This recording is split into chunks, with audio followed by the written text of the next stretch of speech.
கர்நாடக மாநிலத்தில் காவலரை தாக்கிவிட்டு தப்ப முயன்ற ரவுடியை போலீசார் துப்பாக்கிச் சூடு நடத்தி பிடித்துள்ளனர்.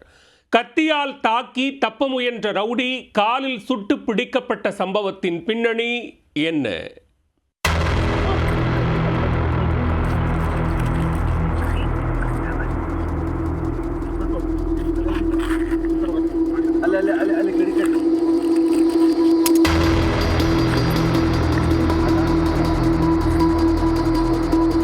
தப்பியோட முயன்றபோது காலில் சுடப்பட்ட ரவுடியை போலீசார் மீட்டு மருத்துவமனைக்கு கொண்டு செல்லும் காட்சிகள் தான் இவை.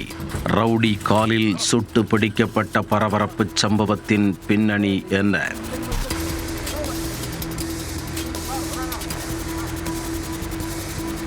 கர்நாடக மாநிலம் தொம்மச்சந்திரா பகுதியைச் சேர்ந்தவர் 35 வயதான வெங்கடேஷ். ரியல் எஸ்டேட் தொழில் செய்து வரும் இவரது பெயர் போலீசாரின் ரவுடிகள் பட்டியலில் இருந்தது. இந்நிலையில் வெங்கடேஷ் கடந்த மாதம் 28ஆம் தேதி இரவு சர்ஜாப்பூரில் இருந்து தொம்மச்சந்திராவுக்கு 2 சக்கர வாகனத்தில் சென்று கொண்டிருந்தார். அப்போது அவரை 2 கார்களில் சுமார் 8 பேர் கொண்ட கும்பல் பின்தொடர்ந்து வந்துள்ளது. கும்பல் துரத்துவதைக் கண்ட வெங்கடேஷ் தனது பைக்கை வேகமாக ஓட்டியுள்ளார்.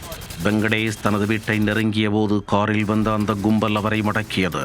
அரிவாளுடன் சுத்து போட்ட அந்த கும்பல் வெங்கடேஷை சரமாரியாக வெட்டி படுகொலை செய்தது. இந்த படுகொலை குறித்து சர்ஜாப்பூர் போலீசார் வழக்கு பதிவு செய்து விசாரணை நடத்தி வந்தனர்.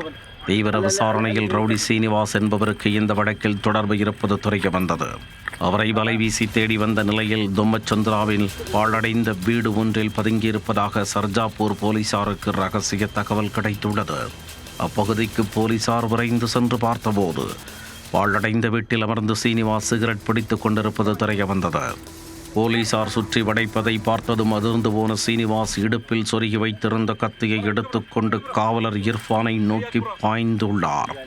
காவலர் இர்ஃபான் கையில் 2 இரத்த கோடுகளை போட்டுவிட்டு எகிரி குதித்து தனது ஸ்கூட்டரை எடுத்துக்கொண்டு பறந்துள்ளார். பின்னாலேயே துரத்திச் சென்ற போலீசார் அவரை சரணடைந்து விடும்படி எச்சரித்தனர்.